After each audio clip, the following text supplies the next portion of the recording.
Kurt, you got the Flyzone Beaver's feet wet a few times. I did. Ran it around the water, put it through its paces, all that other good stuff. All that other good stuff. Let's jump into the 5x5 review. We'll start with model characteristics. Build as advertised. Guess I can answer that one. I gave it a 4 out of 5. As mentioned before, this is not a hard build. Don't let the struts intimidate you. Follow the instructions. That's all you have to do, and you'll have a successful build. The only thing that gets a little tricky is the aforementioned water rudders, the way they are linked into the, there's a control horn that you put on the rudder end, and it's a little different because you have to pull tension on that line and hold it in place and screw it. It gets a little cumbersome if you don't take your time. If you start getting frustrated, just walk away from it, come back later, because it's not going to be any easier when you come back. You're just going to have the patience for it. Yeah. Finish 5 out of 5. The select scale models just keep getting better and better. You know, we started out with the first select scale we did was a Super Cub, and we were extremely impressed with the detail on the Super Cub. We did the Cessna. But what they have done is not only are they a good-looking model, but their flyability has gotten stepped up as well. They just keep amping everything up, and it's going to be exciting to see what else they come out with on this line. Power 5 out of 5. Kurt, you did the flying, so tell me what it was like. Yeah, I flew it, and I flew it with the landing gear on first, the wheeled landing configuration, which has just insane power on the. I say insane power. It's not rip itself off the ground, but you're flying a Beaver. You're not flying a 3D Aerobat. It has more than enough power to be able to do everything you'd want to do with a scale aircraft, including things you wouldn't be able to do with the actual prototype. So you can do your nice climb outs, you can do your your wing overs and all that fun stuff. It has plenty of power to put itself, and in fact, it has enough power to do some really impressive knife edge flying, which you typically on a Beaver you can't do knife edge, but there's enough rudder there, and you can get into a really aggressive knife edge and just hold it and fly as long as you want. So Dan Landis a perfect example of that at the JR Indoor Fest. If you get a chance, take a look at 2012 JR Indoor Fest. Watch Dan fly that thing around the dome. Yeah, Dan's an outstanding pilot to begin with, but and that was with floats on too. And that was with floats, but to watch how well it handled it in a knife edge all the way around the dome, it was impressive. Power is good. All right. Power's good. All right, then we'll move on to ground handling, because I don't think you have anything more to say about it. Ground handling, 5 out of 5. Well, the problem is I almost went into flight characteristics. Well, it's hard. You got to stop right there. Wait, it's power. Just wait. Move on. 5 out of 5. Ground handling was great. Now you've got flaps on the Beaver, which really calm things down when you bring it in. On the wheel configuration, it flies like a typical tail dragger design. It just comes in, sits down, and behaves nicely. You put it on the floats, and that's what we really wanted to test. Floats. Floats.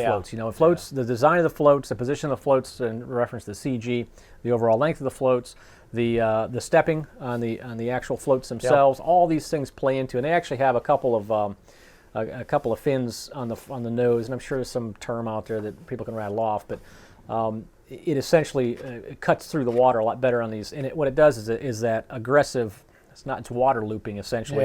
When you get down, and if you come down on the front of your floats or nose your floats in a lot of designs, it's going to cut a hard line. So it'll cut on you, and you can flip over. If you're going fast enough, you can flip over. So they did a good job of designing the floats themselves to where when you come in, it rises up on plane nicely. It lifts off very scale-like. You bring it in, and you can even be a little sloppy on the landing. It's so rigid on the actual struts themselves. I mean, there's no real flex at all. And you can just bring it in and plop it as you're learning. You can plop it in the water pretty hard, and it's not going to go nose over on you very easily.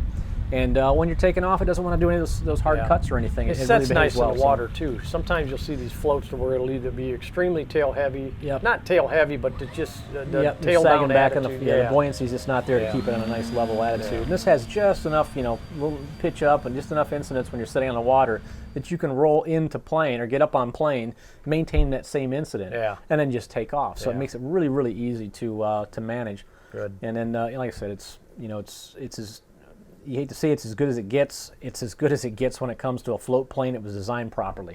It's going to behave very well for you. All right, durability. We've got a 4 out of 5. Yeah, it's, there's a lot of pieces to it. We talked about the monofilament earlier. We talked about the fact that the water rudders protrude down, and those are being, rested on when the model's sitting on a hard surface. You've got some side force generator fins on the horizontal stabilizers that could catch things when you're trying to put it in and out. You've got some scale details. Whenever you put scale on a plane, now you've got more breakable parts. Yeah. The antennas, things like that, you could definitely damage those fairly easy. But overall, the model itself is tough. It's very durable. So. And the thing is, it's not going to be an easy plane to take apart, to take the wings off of the transporter. Speaking of the wings, I had alluded to the fact of how interesting they are that go together. These don't use any screws to hold them in place. They've got a snap lock system that requires you to, well, I shouldn't say you don't screw anything. You screw a bracket onto the fuse before you plug the wings in. And you've got two carbon fiber tubes that go in together, and then they snap into these keepers. And it takes some force to get them to click, but once they're in, I would not want to have to take them back off. So it kind of forces you to transport it, with the wings on. So and we've noticed that with screwed-in struts, just wing struts in general. It isn't a wing that comes off easy in any design. Exactly. So it's just the nature of the beast. But Yep. All right, moving on to pilot experience. Flight is advertised 5 out of 5. Yeah, the flying characteristics of the Beaver is, not only does it look good sitting there, it's a highly detailed foam plane. But it flies extremely well. Characteristics are, I'd say prototypical. You get a little bit of sag, slip sag. Say slip sag. That's my own term. Slip sag. Get a little bit of sag when you get up on bank. And the tail will sag on you just a little bit. But the rudder easily corrects that. It behaves nicely. There is a slight dihedral to the main wing, which does help for some auto correction or auto leveling. And the thing that I noticed too is putting it in some very precarious situations. Its stall break is very even, so you don't get a really bad stall break or ugly stall break when you do finally stall out the main wing. The flaps behave extremely well. What you'd expect, you got some pitch up as soon as you throw on the flaps. If you've got a computer radio, which we use the Tactic radio, like I mentioned before, the nice thing about that is this is the one they use in the RTF kit. We happen to have one from another model that we tested. It was as simple as binding it and everything was set. I think I had to reverse one channel on the on one of the control surfaces, but I have no mixing capabilities in here, so I can't throw a little bit of mixing. If I throw in the flaps, I can't mix in a little bit of elevator to be able to compensate. So I did it manually, but it's not something that's uncontrollable by any means. It's not that eventful.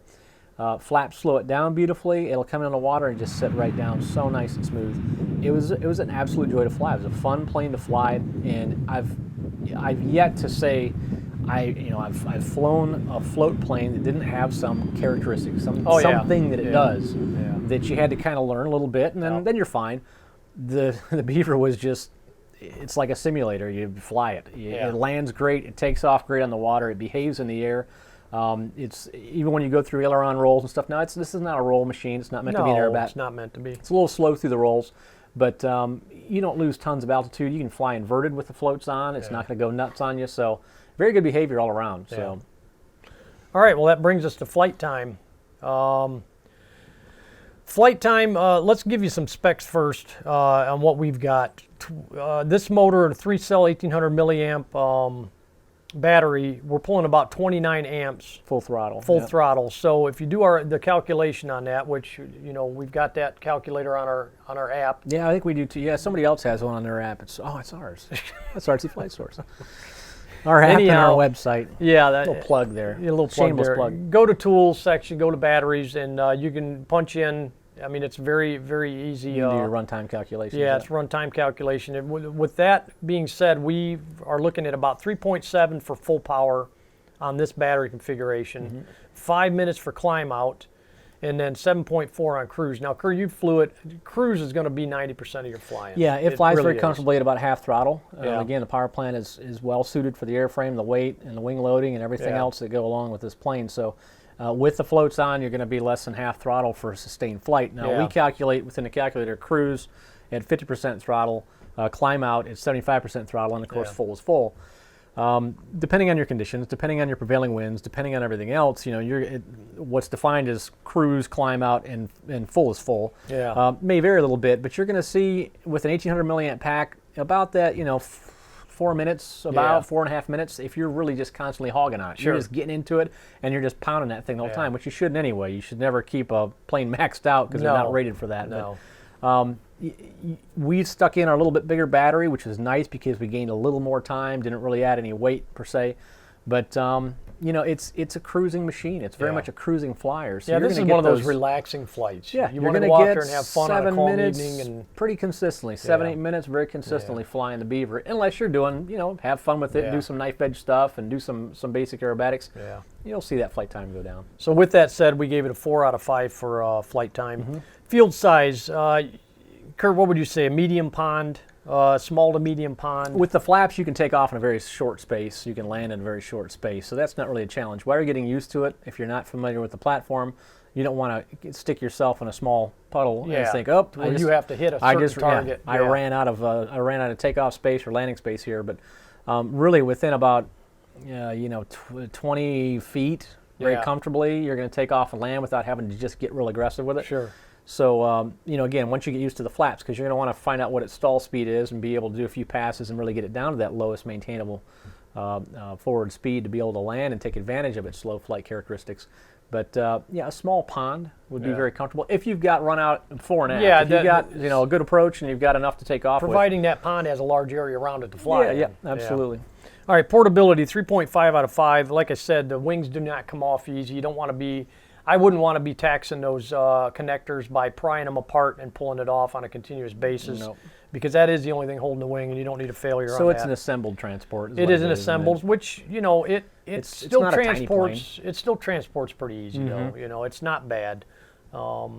Skill level intermediate. Yeah, you've got a couple elements. You've got 4-channel flight for one, so you need some rudder management experience.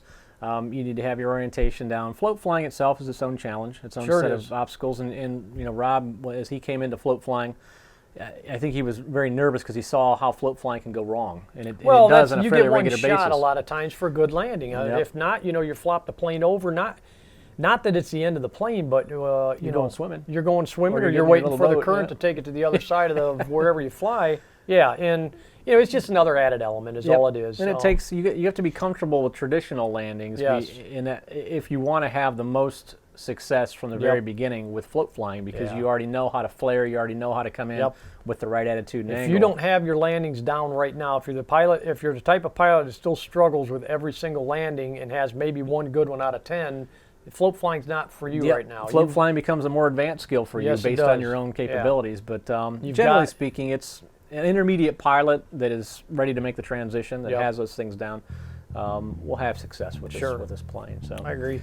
Well, that wraps up our review of the Flyzone DHC-2 Beaver. You can see the full review at our website at 2bfly.com. For mobile users, you can go to rcflightsource.com, download our mobile app, and take our content with you on the go. I'm Kurt with Two Brothers Hobby. And I'm Rob. Thanks for watching.